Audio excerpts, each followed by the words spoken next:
ಸಿದ್ದರಾಮಯ್ಯ 5 ವರ್ಷ ನಾನೇ ಸಿಎಂ ಅಂತ ಹೇಳಿಲ್ಲ ಎಂದ ಸಚಿವರು. ಕುರ್ಚಿ ಖಾಲಿಯಾದ ಮೇಲೆ ಚರ್ಚೆ ಮಾಡಬೇಕೆಂದ ಜಮೀರ್. ಫ್ಯಾಮಿಲಿ ವಿಷಯಗಳನ್ನು ಬಹಿರಂಗವಾಗಿ ಹೇಳೋಕೆ ಆಗಲ್ಲವೆಂದು ಡಿಸಿಎಂ ಡಿಕೆ ಸ್ಪಷ್ಟನೆ. ಇದೆಲ್ಲವನ್ನ ನೋಡೋಣ ರಾಜಕೀಯ ನ್ಯೂಸ್ ಟಾಪ್ 9 ನಲ್ಲಿ. ಎಐಸಿಸಿ ಅಧ್ಯಕ್ಷ ಮಲ್ಲಿಕಾರ್ಜುನ ಖರ್ಗೆ ಎಚ್ಚರಿಕೆಯ ಬಳಿಕವೂ ಕಾಂಗ್ರೆಸ್ನಲ್ಲಿ ಸಿಎಂ ಕುರ್ಚಿ ಕದನ ನಿಲ್ಲುವಂತೆ ಕಾಣ್ತಾ ಇಲ್ಲ. ಚಿತ್ರದುರ್ಗದಲ್ಲಿ ನಿನ್ನೆ ಸಚಿವ ಡಿ ಸುಧಾಕರ್ ಸಿದ್ದರಾಮಯ್ಯ 5 ವರ್ಷ ಸಿಎಂ ಆಗಿರ್ತಾರಾ ಅನ್ನೋ ಪ್ರಶ್ನೆಗೆ ಮಾರ್ಮಿಕವಾಗಿ ಉತ್ತರಿಸಿದ್ದಾರೆ. ಸಿದ್ದರಾಮಯ್ಯ ಎಲ್ಲೂ 5 ವರ್ಷ ನಾನೇ ಸಿಎಂ ಅಂತ ಹೇಳಿಲ್ಲ, ನಾವು ಅಂತ ಹೇಳಿದ್ದಾರೆ. ಅಂದ್ರೆ ಕಾಂಗ್ರೆಸ್ ಪಕ್ಷ ಇರುತ್ತೆ ಎಂದಿದ್ದಾರೆ. ಸಿದ್ದರಾಮಯ್ಯ ಅವರು ಹೇಳಿದ ಸರಿಯಾಗಿ ಗಮನಿಸಿದ, ನಾವೇ ಅಂತ ಹೇಳಿದ ಹೊತ್ತು ನಾನೇ ಅಂತ ಹೇಳಿದೆ. ಅದಲ್ಲ, ಪಕ್ಷ ಇರುತ್ತೆ. ಸಿದ್ದರಾಮಯ್ಯ 5 ವರ್ಷಗಳ ಕಾಲ ಸಿಎಂ ಆಗಿರ್ತಾರೆ. ಸಿಎಂ ಕುರ್ಚಿ ಪಕ್ಷದ ಅಧ್ಯಕ್ಷ ಸ್ಥಾನದ ಸದ್ಯಕ್ಕೆ ಖಾಲಿ ಇಲ್ಲ ಅಂತ ಸಚಿವ ಜಮೀರ್ ಅಹಮದ್ ಕೊಪ್ಪಳದಲ್ಲಿ ಹೇಳಿದ್ದಾರೆ. ಕುರ್ಚಿ ಖಾಲಿಯಾದ ಮೇಲೆ ಚರ್ಚೆ ಮಾಡಬೇಕು. ಹೈಕಮಾಂಡ್ ಹಾಕಿರುವ ಗೆರೆಯನ್ನ ನಾವು ದಾಟುವುದಿಲ್ಲ. ಮೂಡ ಹಗರಣದಲ್ಲಿ ಸಿಎಂ ಸಿದ್ದರಾಮಯ್ಯ ಪಾತ್ರ ಇಲ್ಲ ಎಂದಿದ್ದಾರೆ. ಕೆಪಿಸಿಸಿ ಅಧ್ಯಕ್ಷ ಗಾದಿಗೆ ನಾನೇನು ಅರ್ಜಿ ಹಾಕಿಲ್ಲ. ಅವರು ಅವಕಾಶ ಕೊಟ್ರೆ ಮಂತ್ರಿಗಿರಿ ಬಿಟ್ಟು ಕೆಲಸ ಮಾಡ್ತೇನೆ ಅಂತ ಸಚಿವ ರಾಜಣ್ಣ ಹಾಸನದಲ್ಲಿ ನಿನ್ನೆ ಹೇಳಿದ್ದಾರೆ. ವರಿಷ್ಠರು ಸಿಎಂ ಬದಲಾವಣೆ ಅಥವಾ ಕೆಪಿಸಿಸಿ ಅಧ್ಯಕ್ಷ ಸ್ಥಾನದ ಕುರಿತು ಮಾತನಾಡಬೇಡಿ ಎಂದಿದ್ದಾರೆ. ವರಿಷ್ಠರು ಏನು ತೀರ್ಮಾನ ಮಾಡುತ್ತಾರೆ ಅದಕ್ಕೆ ನಾವು ಬದ್ಧ ಅಂತ ರಾಜಣ್ಣ ಪ್ರತಿಕ್ರಿಯಿಸಿದ್ದಾರೆ. ಡಿಸಿಎಂ ಡಿಕೆ ಶಿವಕುಮಾರ್ ಕೆಪಿಸಿಸಿ ಕಚೇರಿಯಲ್ಲಿ ನಿನ್ನೆ ಮಲ್ಲಿಕಾರ್ಜುನ ಖರ್ಗೆ ಅವರನ್ನ ಪ್ರತ್ಯೇಕವಾಗಿ ಭೇಟಿಯಾಗಿ ಕೆಲಕಾಲ ಮಾತುಕತೆ ನಡೆಸಿದ್ರು. ಬಳಿಕ ಮಾತನಾಡಿದ ಡಿಕೆ, ಫ್ಯಾಮಿಲಿ ವಿಚಾರಗಳನ್ನ ಇಲ್ಲಿ ಬಹಿರಂಗವಾಗಿ ಹೇಳೋಕೆ ಆಗಲ್ಲ. ಆದ್ರೆ ಕಾಂಗ್ರೆಸ್ ಒಂದು ಕುಟುಂಬ, ಇಲ್ಲಿ ದಾಯಾದಿ ಕಲಹ ಇಲ್ಲ ಅಂತ ಹೇಳಿದ್ರು. Congress is A family.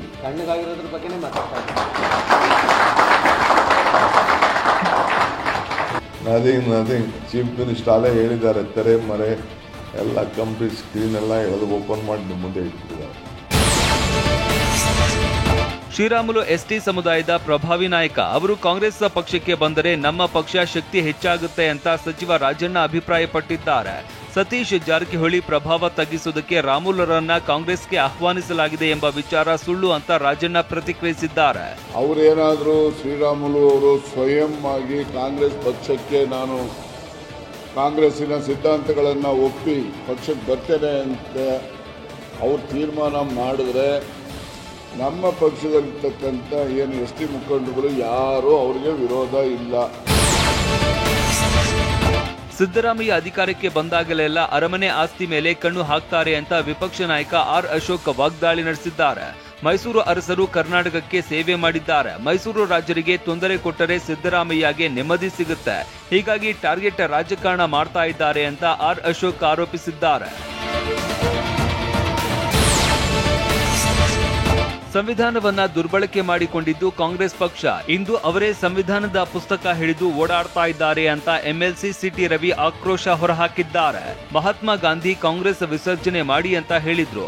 Gandhi ಹೆಸರಿಟ್ಟುಕೊಂಡು ಜನರಿಗೆ ವಂಚಿಸಿ ಭ್ರಷ್ಟಾಚಾರ ನಡೆಸಿ ವಂಶ ಪಾರಂಪರ್ಯ ವಿಷಬೀಜ ಬಿತ್ತಿದ್ದು ಕಾಂಗ್ರೆಸ್ ಪಕ್ಷ ಅಂತ ಸಿಟಿ ರವಿ ಕಿಡಿಕಾರಿದ್ದಾರೆ. ಸಂವಿಧಾನವನ್ನ ಯಾರ್ಯಾರು ಯಾವ್ಯಾವ ರೀತಿಯಲ್ಲಿ ದುರುಪಯೋಗ ಪಡಿಸ್ಕೊಂಡಿದ್ದಾರೆ, ಇವತ್ತು ದುರುಪಯೋಗ ಪಡಿಸ್ಕೊಂಡವರೇ ಕೈನಲ್ಲಿ ಸಂವಿಧಾನದ ಪ್ರತಿ ಹಿಡ್ಕೊಂಡು ಓಡಾಡ್ತವ್ರೆ. ಓದಿದಾರೋ ಬಿಟ್ಟಿದಾರೋ ಗೊತ್ತಿಲ್ಲ. ಹೈಕಮಾಂಡ್ ಸೂಚನೆ ಬಳಿಕ ಕೊಂಚ ಸೈಲೆಂಟ್ ಆಗಿದ್ದ ಶಾಸಕ ಬಸನಗೌಡ ಪಾಟೀಲ್ ಯತ್ನಾಳ್ ಮತ್ತೆ ವಿಜಯೇಂದ್ರ ಹೆಸರು ಹೇಳದೆ ಸಿಡಿದೆದ್ದಿದ್ದಾರೆ. ರಾಜ್ಯ ಬಿಜೆಪಿ ಅಧ್ಯಕ್ಷ ಸ್ಥಾನಕ್ಕೆ ಸ್ಪರ್ಧೆ ಮಾಡೋದಕ್ಕೆ ನಾನು ಸಿದ್ಧ ಅನ್ನೋ ಸಂದೇಶ ಸಾರಿದ್ದಾರೆ. ಕೋರ್ ಕಮಿಟಿಯಲ್ಲಿ ನನ್ನ ಹೆಸರು ಅಂತಿಮವಾದರೆ ಸ್ಪರ್ಧಿಸುವೆ. ಸ್ಪರ್ಧೆ ಖಚಿತ, ಗೆಲುವು ನಿಶ್ಚಿತ, ಠೇವಣಿ ಉಚಿತ ಅಂತ ಹೇಳಿದ್ದಾರೆ. ನಾವು ನಿರ್ಣಯ ಮಾಡಿಬಿಟ್ಟೆವು, ಸ್ಪರ್ಧೆ ಖಚಿತ, ಸ್ಪರ್ಧೆ ನಿಶ್ಚಿತ, ಠೇವಣಿ ಉಚಿತ.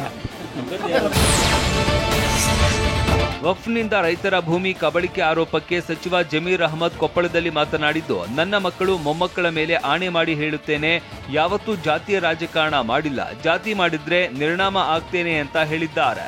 ವಸತಿ ಇಲಾಖೆ ಹಕ್ಕುಪತ್ರ ವಿತರಣೆ ಕಾರ್ಯಕ್ರಮದಲ್ಲಿ ಮಾತನಾಡಿದ ಅವರು, ಇಸ್ಲಾಂನಲ್ಲಿ ಜಾತಿ ಭೇದ ಮಾಡು ಅಂತ ಹೇಳಿಲ್ಲ, ನಾನು ಇರೋದೇ ಬಡವರಿಗಾಗಿ ಅಂತ ಜಮೀರ್ ಹೇಳಿದ್ದಾರೆ.